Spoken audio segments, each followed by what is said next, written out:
Farthing Place stood, as it always had, deep in the grove of oaks at the end of a long curving drive, half hidden from the main road and prying eyes.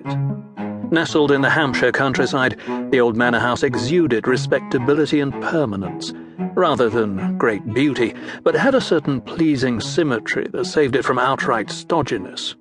Even now, when it was little more than a looming shadow in the darkness, it had a dignified grace of line. Perhaps more so now the lights that would have illuminated any ill-considered behavior had been extinguished, and even the heartiest of the revellers had stumbled into a bed of some description. A midnight blue 1932 Rolls-Royce slowed to a stop as it turned into the drive.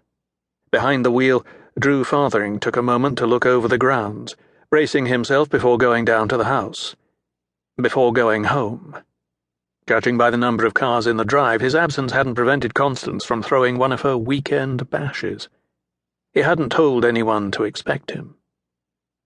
Motionless, he surveyed the scene a while longer. Then he nudged the figure sprawled, sleeping in the seat next to him. "We're here." He didn't know why he whispered.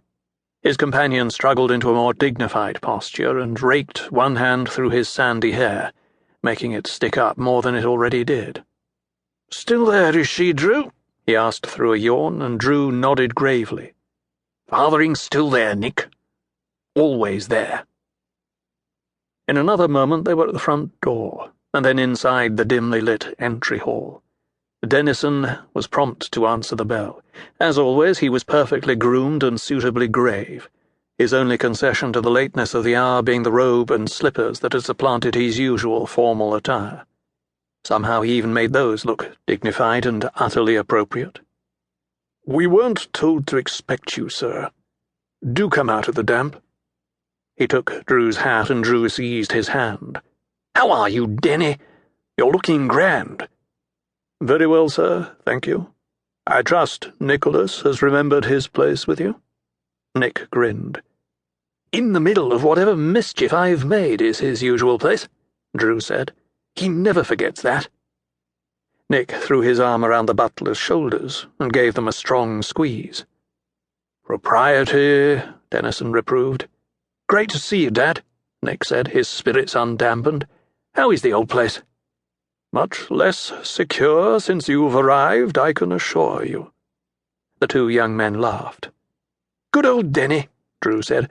"Farthing wouldn't be home without you." Nick picked up the bags they had brought in from the car. "I'll haul these up to our rooms, shall I, Dad? You go back to bed." Dennison turned to Drew, displaying a rare expression of discomfort as he cleared his throat.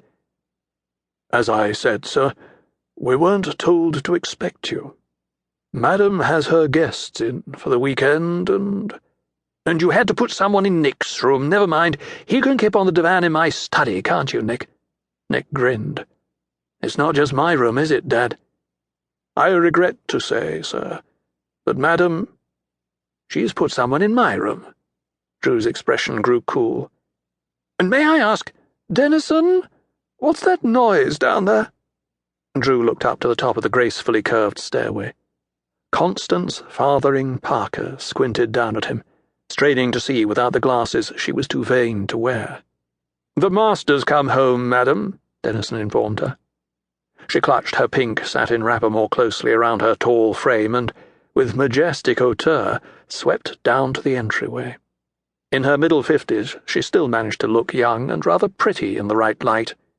"We weren't expecting you, pet." "So I hear," Drew replied, touching his lips to the rouged cheek she offered. "I hadn't realized reservations were required." "Of course not.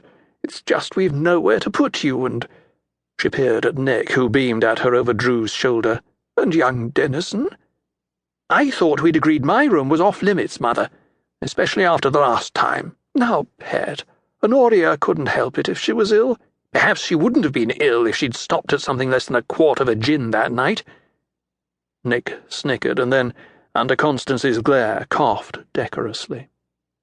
"And just who have you put in my room this time?" Drew pressed. "A friend of Mason's." Constance looked down and then up at him again, her eyes wide with innocence.